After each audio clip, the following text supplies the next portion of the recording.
ગત તારીખ 24/7/2025 રોજ મહુવા નજીકના નેસવડ ગામે ખારા વિસ્તારમાં એક મારામારીનો બનાવ બનવા પામ્યો હતો અને જે અનુસંધાને મહુવા પોલીસ સ્ટેશન ખાતે ફરિયાદ પણ નોંધાવવા પામી હતી। ત્યારે આ બનાવને લઈ 2 દિવસ પહેલા એક આરોપી ઝડપાવા પામ્યો હતો।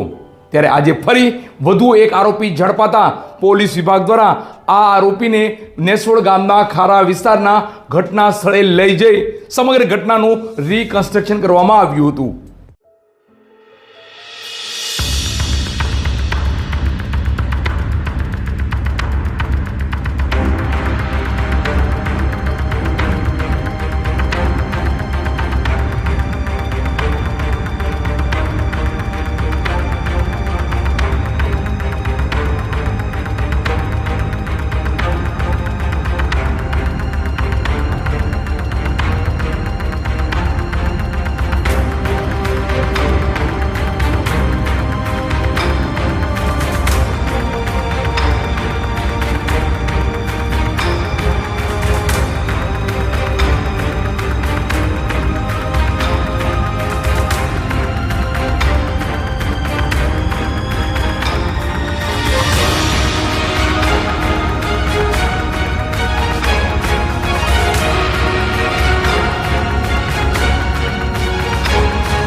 આ બાબતે મહુવા પોલીસ મથકેથી મળતી માહિતી મુજબ તારીખ 24/7/2025 રોજ આ કામના ફરિયાદી રાજુભાઈ રણછોડભાઈ મકવાણા રહેવાસી અખ્તરિયા ગામ તાલુકો મહુવા જિલ્લો ભાવનગરનાઓ પોતાની બાઇક પર નેસવડ મુકામે પોતાની બહેન ભાણીબેન ડોળાસિયા રહેતા હોય તેઓના ઘરે દિવાસાનું તહેવારનું જાગરણ કરવા આવેલ હતા।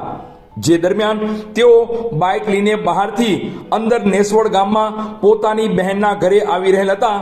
દરમિયાનમાં આ કામનો મુખ્ય આરોપી રામ જપ્પનભાઈ મકવાણા રહેવાસી નેસવડ ગામ ખોડિયાર મંદિર પાસે તેની બાઇક લઈને રસ્તા વચ્ચે ઊભો હોય। આ કામના ફરિયાદીને આગળ જવામાં તકલીફ પડતી હોય જેથી ફરિયાદીએ આરોપી રામને તેની બાઇક હટાવી લેવા જણાવતા આ રામ એકદમ ઉશ્કેરાઈ ગયેલ અને ફરિયાદી સાથે ઝઘડો તકરાર કરી ગાળાગાળી કરવા લાગેલ। આ દરમિયાનમાં નજીકમાંથી ફરિયાદીના બહેન બનેવી અને ભાણીઓ વગેરે નાઓ આવી અને રામને ફરિયાદી સાથે ઝઘડો તકરાર નહીં કરવા જણાવતા આ દરમિયાન રામનો બીજો નાનો ભાઈ ચિરાગ ઉર્ફે મુન્નો અને તેના પિતાજી જયેશભાઈએ લોકો પર લોખંડની પટ્ટી લોખંડની પાઇપ લાકડાના ધોકા વડે સાથે આવી ગયેલ અને ફરિયાદી તથા શાહેદોને માથામાં અને હાથે પગે માર મારી ફ્રેક્ચર કરી જીવલેણ ઈજાઓ પહોંચાડી નાસ્તા ફરતા હોય। આ કામે અગાઉ જયેશભાઈ ઉર્ફે જપ્પનને પકડી અટક કરવામાં આવેલ હતું જ્યારે આજરોજ તેના દીકરા ચિરાગ ઉર્ફે મુન્નાને પકડી અટક કરી બનાવવાળી જગ્યા નેસવડ ગામ ખારા વિસ્તાર ખાતે લઈ જઈ બનાવ કેવી રીતે બનેલ હતો તે આખી ઘટનાનું રિકન્સ્ટ્રક્શન કરવામાં આવ્યું હતું।